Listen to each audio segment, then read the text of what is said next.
Hello friends, शू तमारे पण बटेकानी wafer काળી पड़ी जाए छे, एकदम व्हाइट नहीं थती अने तळो त्यारे एकदम काળી थई जाए छे। तो आ विडियो खास तमारी माटे छे। फटकड़ी वगर ज आपणी वेफर छे एकदम व्हाइट थशे, एकदम पोची पड़शे अने बहु सरस एवी बनीने तैयार थशे। मार्केटमांथी लाववानुं तो बिल्कुल भूली ज जशो, एटली सरस आ वेफर बनीने तैयार थशे। तो अहींया मैं 3 वासण में पाणी लीधुं छे, एकदम चोख्खुं पाणी लीधुं छे अने 5 किलो बटेका लीधा छे। 5 किलो बटेकामांथी आपणे 1 डब्बो भरीने वेफर बनीने तैयार थाय छे। तो विडियो एंड सुधी जोता रहेजो। विडियो गमे तो लाइक करजो, शेर करजो अने सब्सक्राइब ना कर्युं होय तो करी लेजो नवी नवी रेसिपी जोवा माटे। तो सौथी पहेला आपणे बटेकानी छाल आ रीते उतारी लेवानी छे। सौथी पहेला बटेका આપણે ધોવાના નથી, ડાયરેક્ટલી છાલ ઉતારવાની છે। અને જો તમે છાલવાળા રાખવા માંગતા હોય તો તમે રાખી શકો છો, પણ છાલ ઉતારીને આપણે બનાવશું ને તો એકદમ વ્હાઈટ બનશે ને ખૂબ જ સારી એવી બનશે, એકદમ બહાર કરતાં પણ મસ્ત બનશે। તો અહીંયા મેં બટેકાની કાતળી બનાવવાનું જે મશીન આવે છે તે લીધું છે, ચિપ્સ પાડવાનું। તો આ રીતે આપણે ઘસવાનું છે બટેકાને અને મસ્ત એવી એક જ સરખી चिप्स बनीने तैयार थाय छे। जोई शको छो कि केटली मस्त गोठवाई गई है अने एकदम जाडी पण नथी पड़ती ने एकदम पातળી पण नथी पड़ती, एकदम सरस बनीने तैयार थाय छे। तो आ रीते आपणे एक एक पाणीमां एड करता जईशुं। आ पाणीमांथी बीजा पाणीमां नाखशुं, बीजा पाणीमांथी तीजा पाणीमां नाखशुं, एम करीने आपणे जे वेफर छे तेने बराबर धोई लेवानी छे। ए पण हुं तमने आगळ विडियोमां जणावती जईश। तो 5 किलो बटेकामांथी डब्बो भरीने वेफर बने छे, आखुं वरस चाले छे। कोईपण आपणे व्रत रह्या होय, उपवास रह्या होय त्यारे आपणे आने खाई शकीए छे अने एमनेम पण आपणे आने खाई शकीए छे। तो आ रीते आपणे आखा वरस स्टोरेज करवा माटे आपणे वेफर बनाववानी छे अने आखुं वरस आ वेफर खूब ज सारी रहे छे। जो फ्रेंड्स केटली सरस बनी छे। अहींया मैं बधी ज 5 किलोनी बनावी लीधी छे अने एक पछी एक पाणीमां आपणे आ रीते धोवानी छे। एकदम सरस धोशो ने तो ज वेफर तमारी काળી नहीं पड़े। जो एक पाणीमांथी तमे धोशो अने बीजा पाणीमां नहीं नाखो तो तेमां तेनो टास छे ते रही जाय छे, तेना लीधे ज काળી पड़ी जाय छे। तो तमारे 2 થી 3 पाणीमां धोवानी छे। 3 पाणीमां तो खास करीने धोवानी छे, तो ज एकदम क्लीन थशे अने ते जे स्टार्च बने छे ए नहीं बने अने एकदम मस्त थई जशे, एकदम व्हाइट थशे तमारी वेफर। तो तमे जोई शको छो कि एक पाणी केटलुं गंदू थई गयुं छे। चलो आ पाणीने हुं फेंकी आवीश अने साथे ज बीजुं पाणी लईने आवीश। विडियो क्यांथी जोवो छो कमेंट करीने जरूरथी जणावजो, जेथी तमने बधाने थैंक यू कही शकूं। तो अहींया आपणे खास ध्यान अहींया ज राखवानुं छे कि आपणे वेफरने छे ते सारा पाणीमां, चोख्खा पाणीमां धोवानी छे। एकदम चोख्खुं पाणी थई जाय त्यां सुधी आपणे आने मस्त धोवानी छे। तो तमे 3 पाणी धोशो ने तो बहु सरस थई जशे।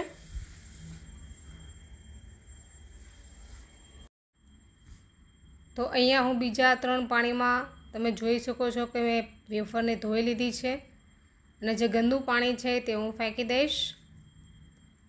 अने हवे आपणे गैस पर एक तपेलामां पाणी गरम करवा राखी देशुं।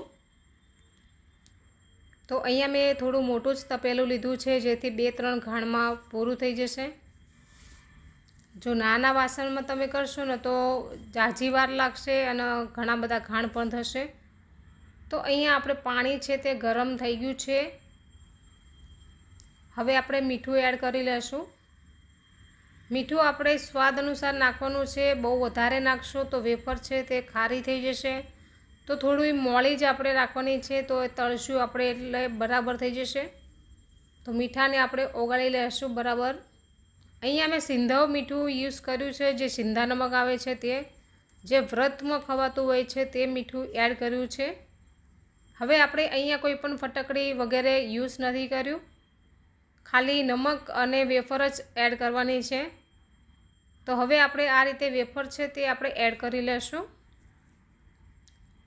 પાણી ફૂલ ગરમ થઈ જાય, આંધણ આવી જાય પછી જ આપણે આ પ્રોસેસ કરવાની છે। ઢાંકીને આપણે 2 મિનિટ સુધી રવા દઈશું, વધારે નથી રવા દેવાનું ફ્રેન્ડ્સ, માત્ર 2 જ મિનિટ રાખવાનું છે। 2 મિનિટથી વધારે ના રહેવું જોઈએ, નહીંતર વધારે જો કૂક થઈ જશે ને તો વેફર છે તે કટકા થઈ જશે અને એક સરખી નહીં રહે। તો માત્ર 2 મિનિટ મેં રાખ્યું છે અને હવે આપણે તરત જ કાઢી લેવાની છે, કારણ કે આ ચિપ્સ છે તે એકદમ પાતળી હોય છે, એના લીધે તરત જ કૂક થઈ જાય છે, માત્ર 2 મિનિટ જ લાગે છે। અને બીજી વાર આપણે એડ કરશું તો ત્યારે પણ આપણે 2 જ મિનિટ રવા દેવાની છે। તો આ રીતે ઝારાની મદદથી આપણે કાઢી લેશું અને નીચે પણ મેં એક છન્ની રાખેલી છે તેમ જ એડ કરશું, જેથી પાણી છે તે ફટાકશાનું નીચે નીકળી જશે।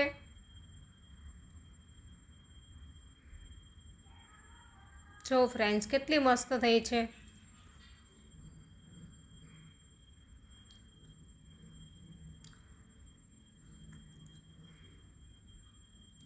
તમે પણ આ રીતે વેફર બનાવતા હોય તો કમેન્ટ કરજો મને, અને તમારે વેફર કેવી બને છે એ પણ લખજો। ઘણા બધાની પ્રોબ્લેમ એવી હોય છે કે વેફર ગમે તે રીતે બનાવે ને તો પણ કાળી જ થઈ જતી હોય છે, પણ તમારે 5-5 કિલો બનાવવાની, કારણ કે જે આ તપેલાની અંદર જે પાણી હોય છે ને એ એકદમ ઘટ્ટ થવા માંડે ને પછી જ વેફર કાળી પડવા માંડે છે, કારણ કે એનો ટાસ છે તે વેફરની ઉપર ચોંટવા લાગે છે પછી। તો તમારે 5-5 કિલોની કમ્પ્લીટ કરવાની છે અને પછી પાણી બદલી નાખવાનું છે, તો તમારી વેફર છે તે ક્યારેય કાળી નહીં પડે। અહીંયા મેં એક સાડી પાથરી છે, તમે જોઈ શકો છો, કોટન સાડી નથી। અહીંયા મેં વેફરને પણ ઠંડી કરવા ફેલાવી લીધી છે। હવે આપણે અહીંયા સૂકવી લેવાની છે બધી જ, આ રીતે સૂકવી લેશું।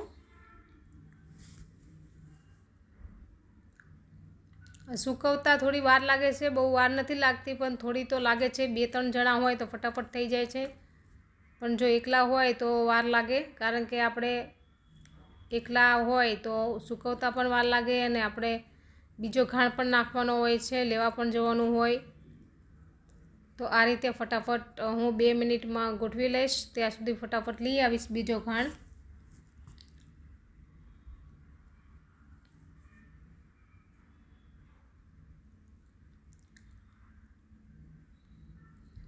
અમારા ઘરમાં બધા વેફર તો નથી ખાતા, પણ મારા બાબાને વેફર બહુ જ ભાવે છે, સાબુદાણાની પણ અને બટેકાની પણ। બાકી આખું વરસ વેફર પડી જ રહે છે અને ઉપવાસ હોય ત્યારે યુઝ થાય છે।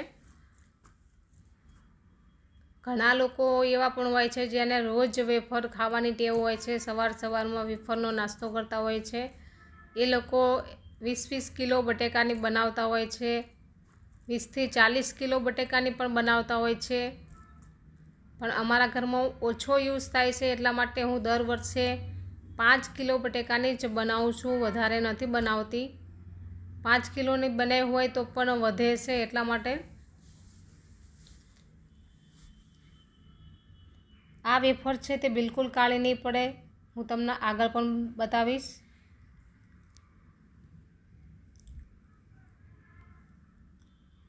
તો તમે જોઈ શકો છો કે 5 કિલો બટેકાની વેફર સૂકવી લીધી છે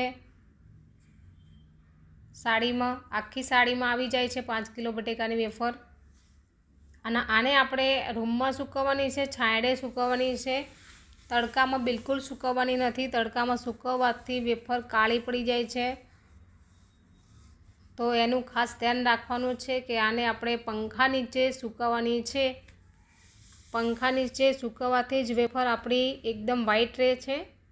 તો આ બીજા દિવસનો વિડીયો છે, જ્યારે મેં સવારમાં વેફર ભેગી કરવા આવી હતી ત્યારનો વિડીયો છે, અને ખૂબ જ સરસ સુકાવી ગઈ છે, તમે જોઈ શકો છો।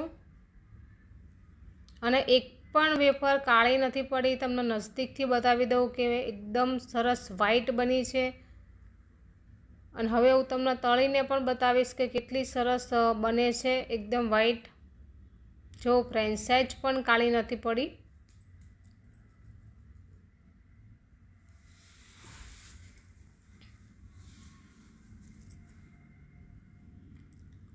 હવે આપણે ગેસ ઉપર તેલ ગરમ કરવા રાખી દઈશું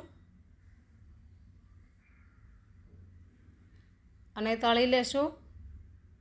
એકદમ વ્હાઈટ બને છે ફ્રેન્ડ્સ, જોઈ શકો છો કે કેટલી વ્હાઈટ બની છે, સહેજ પણ કાળી નથી પડી।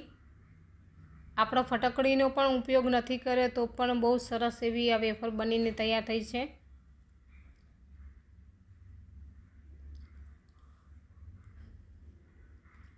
ઉપરથી આપણે થોડું મરચું પાવડર છે તે સ્પ્રિંકલ કરશું, જેથી ખાવામાં ખૂબ જ સરસ લાગે છે।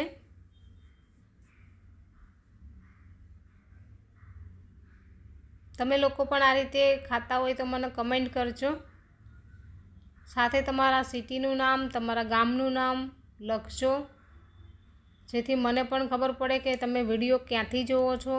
તમને બધાને ખૂબ ખૂબ થેન્ક યુ કહીશ। તો તમને આ વેફરનો વિડીયો કેવો લાગ્યો કમેન્ટ કરીને જરૂરથી લખજો અને લાઈક કરજો। વિડીયોને લાઈક કરવાનું ભૂલી જાઓ છો તમે। જો મસ્ત બની છે ને એકદમ વ્હાઈટ। આવજો બધાય।